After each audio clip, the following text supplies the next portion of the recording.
What's good, YouTube? It's your boy James Jr. here with my first video, and I decided to do a reaction, you know what I'm saying, to creepy horror stories animated.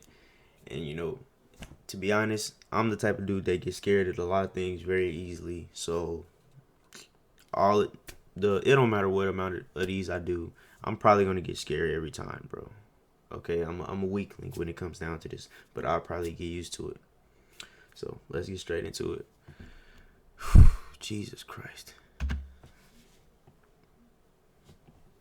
Around 6:30 in the evening, Samara reached her destination. As she stepped her foot outside the car, the view surrounding her amazed her mind. Tall, dark mountains were all around her. At the foothill of these mountains, the gigantic old mansion stood like a dark fairy tale. The setting reminded her of the tales of Count Dracula. The exquisite artistry of Romanian architecture attracts Samara like nothing else. She started to take out her bags from the car just when the huge iron gate of the mansion opened and a man came walking to her. "Hello, you must be Miss Willis. I am Daniel. It is me with whom you talked over the phone." Samara guessed the manager of such a mansion will be an old person, but Daniel was a young, handsome man. Don't discriminate. She took her bags and said, "Call me Samara," and started walking towards the mansion. Daniel smiled and accompanied her inside the mansion. The mansion was 10 times grander from the inside. The large hallways and corridors were filled with vast oil paintings and expansive decorations. A counter stood next to the door, which finally gave the impression that this is a hotel. An old guy was standing on the counter. Daniel went to him and said, "Give the keys to Miss Willis's room." The man handed over a metal key with room number 104. She then followed Daniel upstairs, and another man came who carried her bag. First of all, I would be wondering where everybody else is. Why is there only me? Why is there only me and just 3 other guys that just work here? Okay.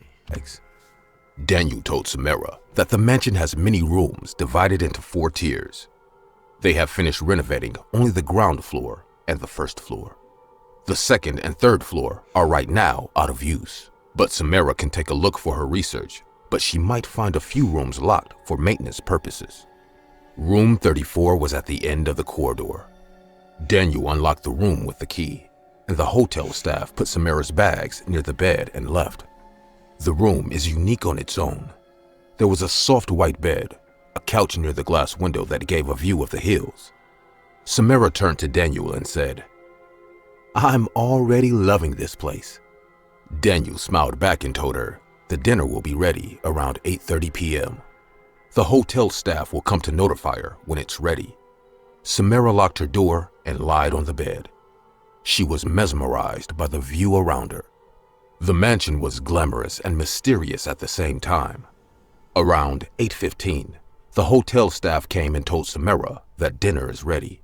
While Samara walked down the stairs, she noticed 3 people were sitting at the dinner table.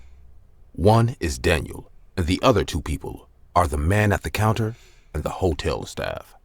Daniel smiled and said, "We don't have many guests right now. Actually, we were planning to open this from the next month after the complete renovation. Oh. But due to your research work, we are amazed to have you here." Okay. Samara smiled and sat at So she got early access. Okay.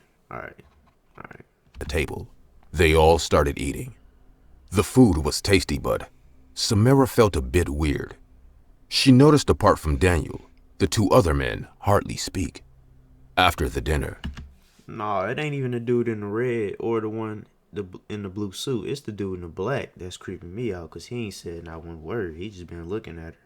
Samara wished Daniel good night and went to her room. Whole time. The hotel Just staff standing there looking didn't at her. speak a word all this time, but when Samara was about to close the door of her room, the man came to her door and said in a low voice, "Have a good night's sleep, madam. Please, stay in your room at night. Otherwise, you might get lost in the dark." A sense of unknown fear grabbed Get out of there.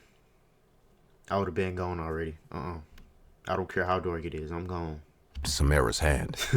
She felt that something is actually weird here. Due to the tiresome journey of the whole day, Samara couldn't think anymore. Also, she has to get up early to study the mansion for her research work. Deep sleep came down to her as she laid on the soft bed. Late night, Samara woke up from her slumber. She felt very thirsty, but as she went to drink from the jar near the bed, she noticed it was empty. She looked at her phone. It was 2 a.m. at night.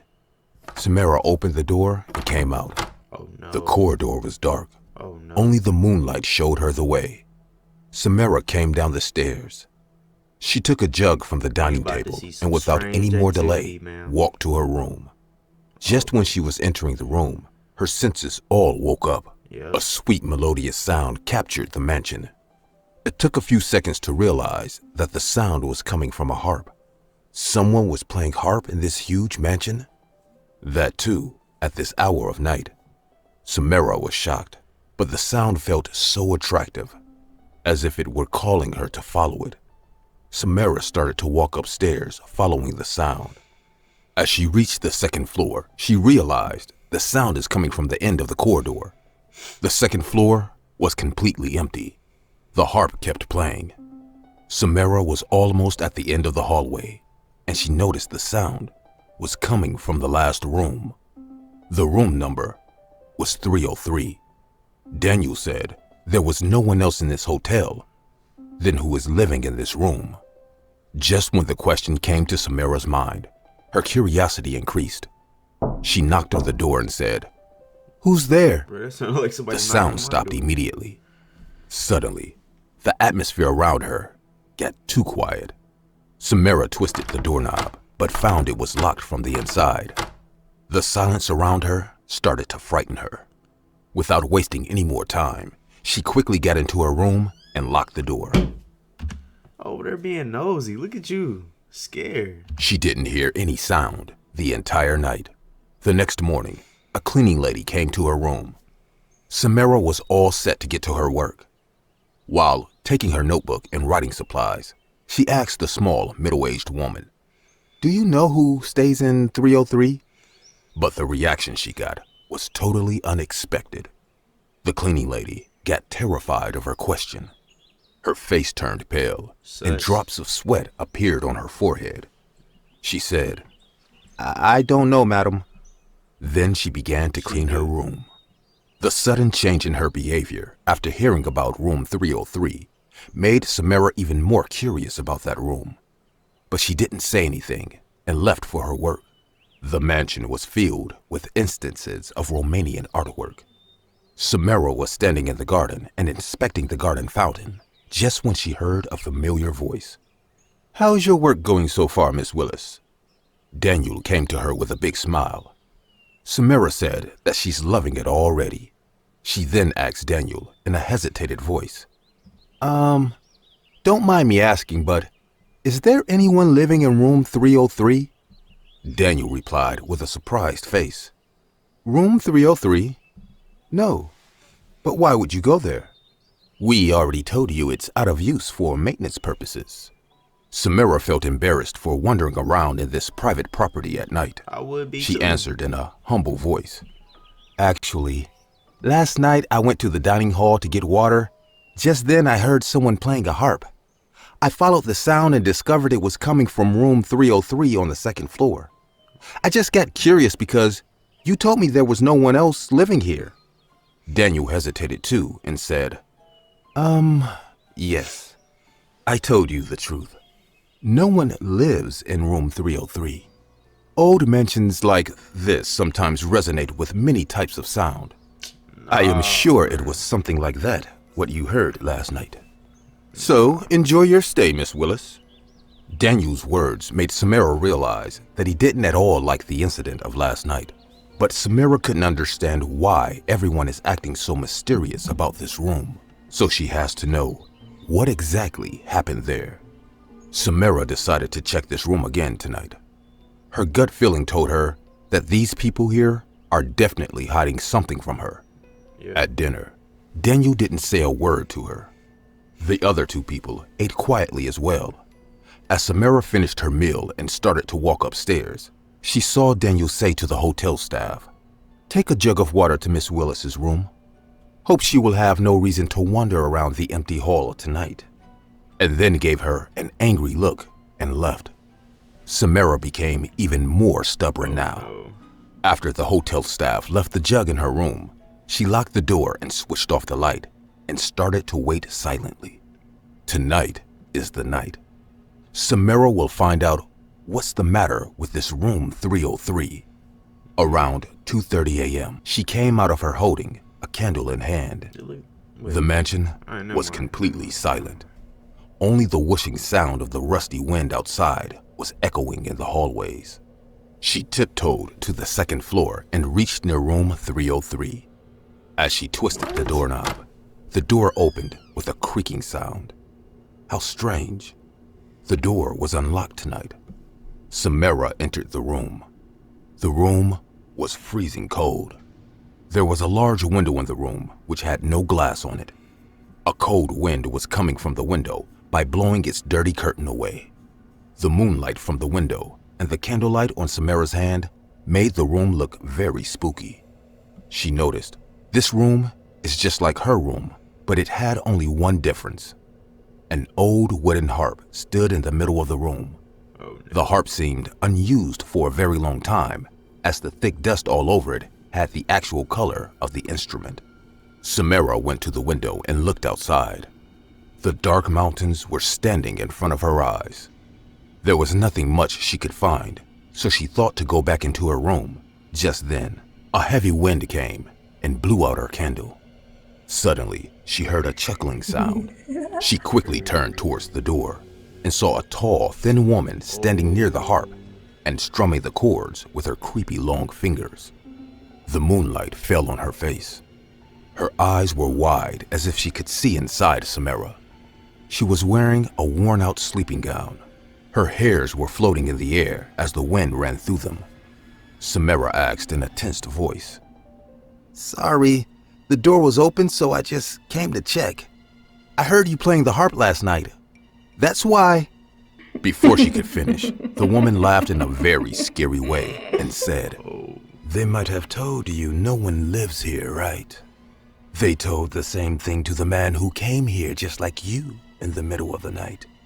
But he came anyway, and then couldn't leave."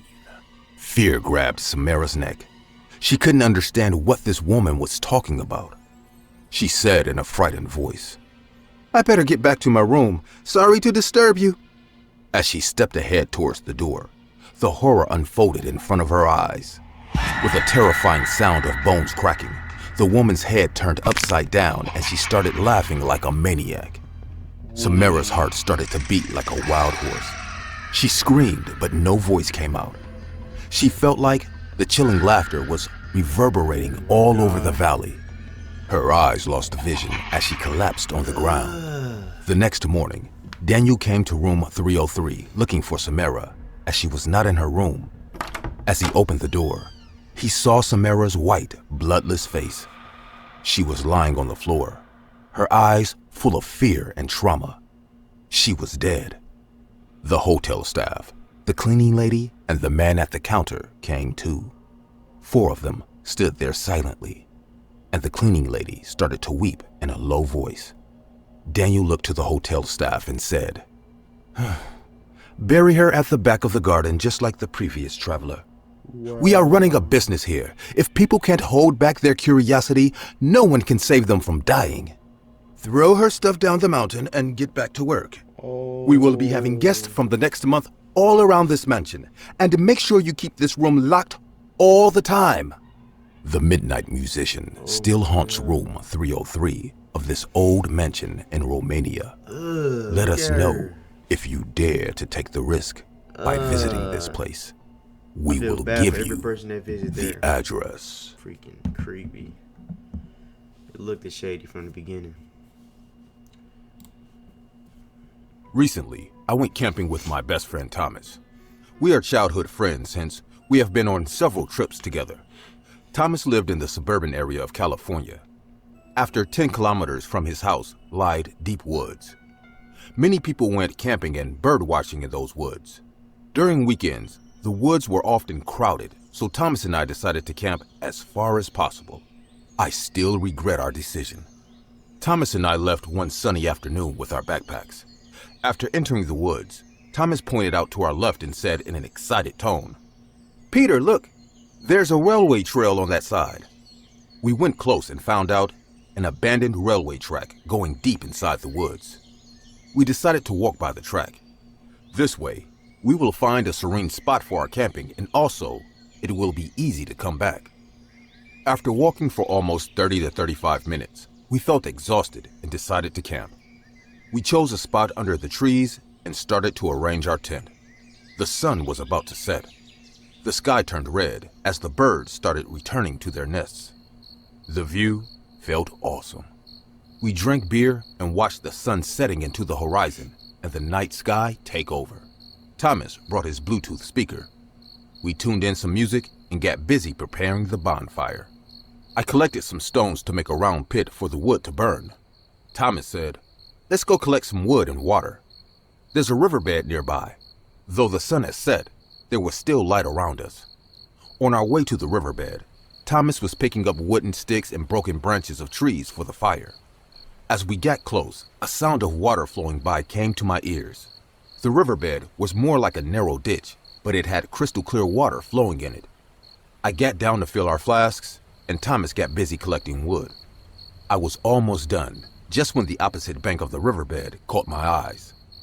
Due to the bushes, we failed to realize that there was an old graveyard on this side of the bank. I cried, "Thomas, did you know we camped so close near a graveyard?" His eyes lit up in excitement. He kept the pile of wood on the ground and crossed the ditch to check out the place. I too kept the flask near the pile and went on You gotta be so stupid to do that. with him. It was an old abandoned graveyard. There were at least 40 to 50 graves in it. Most of the tombstones dated from 1900 to the 1970s. I was a bit shocked to see a graveyard in the middle of the forest, but Thomas said that these graves can belong to the local tribes who once lived here. Don't know why, but something felt very odd to my eyes. No wonder. Some of the graves seemed dug up recently. Like, I bro, told what Thomas, you think you're supposed to... "Look, these graves seem like fresh diggings." Thomas rolled his eyes at me and Right. said, "Yeah, because zombies crawl out of them every night," and started to laugh. I shrugged it off too because of his leg pulling. Suddenly, we realized that we were standing in an abandoned graveyard, and it has gotten dark all around us. We decided to head back to our camp. We didn't change our campsite because we were brave as well as old enough not to get scared by stupid ghost stuff. Thomas worked as a chef in a restaurant, so arranging food was his department. I, on the other hand, lit the fire and helped him to prepare our dinner. Thomas brought a whole chicken, marinated for a barbecue with him. He placed the chicken over the fire, and the smell of grilled chicken filled our hearts with joy. We were drinking, talking, eating. That chicken In one look too word, good. we were having a really good That look too time. perfect. As the night passed away, the sounds of the woods became clear to our ears. We could hear the hooting of the owls, the sounds of crickets chirping in the dark, and the wood burning in the fire. I was enjoying this calm silence when I heard some other sound too. Oh, Thomas God. was about to play some music just when I said, No, stop. Did you hear that?" He looked around and said, "Hear what?" I told him that I heard footsteps on the dried leaves nearby. He laughed and said, "You..." So you hear a girl yelling and screaming and crying, and you gonna say you hear footsteps. Okay. We're just drunk, dude." But before he could finish laughing, a spine-chilling scream made our hearts drop to our stomachs. We heard a woman screaming in absolute fear and pain. We both stood up in quick motion. Sweat appeared on our foreheads as we stared at each other cluelessly. Look at the dude The on the scream took left. place for the second time, and Thomas and I figured Over out this book now. it was coming from the graveyard. Thomas turned all pale and looked at me. "What should we do, Peter?" Honestly, I was scared too, but somehow I wanted to check it out myself. So I told Thomas to be If quiet y'all don't just and started to leave. walk towards the graveyard. As we walked, the scream changed into a suppressed sobbing. I never believed in ghosts, but strangely, a feeling inside me said that the matter is not what it appears to be. I wish I was wrong that day. Seeing a ghost would have been much more comforting than what happened that night. We got down in the ditch and peeked to another side of the bank. What we saw made our skin crawl. A man was pulling something into the graveyard. The sobbing was coming from that thing he was pulling. As he reached near a grave and flashed his light on the ground, we saw a woman was tied from hands to toe with a tight rope. Her face was duct taped. She tried to scream again, but before she could, the man took out a sharp knife and started to stab her vigorously. We could hear the sound of blood splattering on the ground. I couldn't believe what was happening in front of my eyes. We had no weapons or anything that will help us to fight this man. Our cell phone had no tower so that we could call someone for help. Thomas couldn't take it and attempted to run away. Just then, he twisted his ankle in the ditch and fell into it. He cried in pain, and the man looked right at us. Dude. I realized he has noticed us. He will not let us leave alive from here. I ran to help Thomas and got him out of the ditch. We then ran to the campsite, but before we could figure anything out, I heard running footsteps on the dry leaves. Without delaying a second more, I grabbed my best friend's hand and we started to run for our life. We got on the rail tracks and ran. I looked back suddenly and saw a black shadow was chasing us like a hungry animal. The sharp steel knife on his hand glittered in the moonlight. Thomas was lagging behind because of his injury. I had no idea what to do. The way that man was running behind us, I knew he would end up catching Thomas.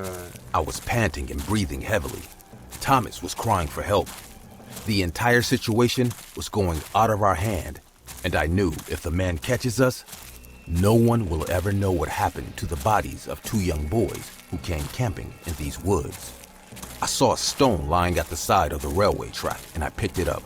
I turned around and waited for Thomas to cross me over. I knew I was taking a huge risk, but I had to do something.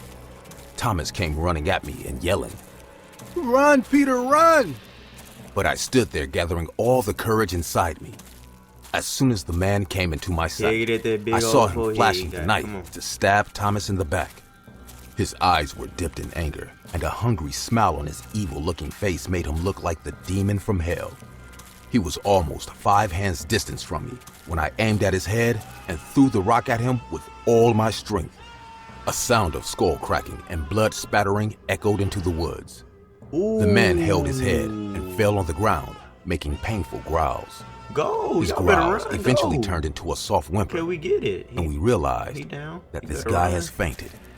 We ran out of the woods and reached the nearby police station. We explained everything to the cops. They sent Thomas to the hospital, and I came back with them to spot where I hit the man. As we reached near the railway tracks, we noticed a lot of blood lying on the ground, but the man was nowhere to be found. I took the cops to the graveyard, and after searching the place thoroughly, the cops discovered 5 fresh dead bodies, including the woman's body that lied near a grave. A whole family? I burst out into tears, explaining to the cops how the man killed that woman in front of our eyes, and we couldn't do anything to save her. I went back to the police station and gave a detailed description of that man's face so they can catch that demon. The posters are now all over our area. The FBI has been informed about this incident too. It came to know that the man is a suspected serial killer who chose an old abandoned graveyard to dump his murder victims at night. He even dumped his murder weapons and other pieces of evidence in the graves as well. Every day, I wake up in the morning and pray to God that the cops catch this killer before he takes any more innocent lives. I wish I could have stopped him that night from disappearing. Oh my God. Oh God, that scared me. Oh man. Oh my God, my chest. I knew that was gonna happen. It still got me though. Alright, y'all. I enjoyed this. It was freaking scary. Oh my God. If y'all got any other recommended videos that y'all want me to watch, I'll watch it. All of my links to my hold on, bro. All the links to my social medias will be in the link down below. I'll see y'all in the next one. Jesus Christ.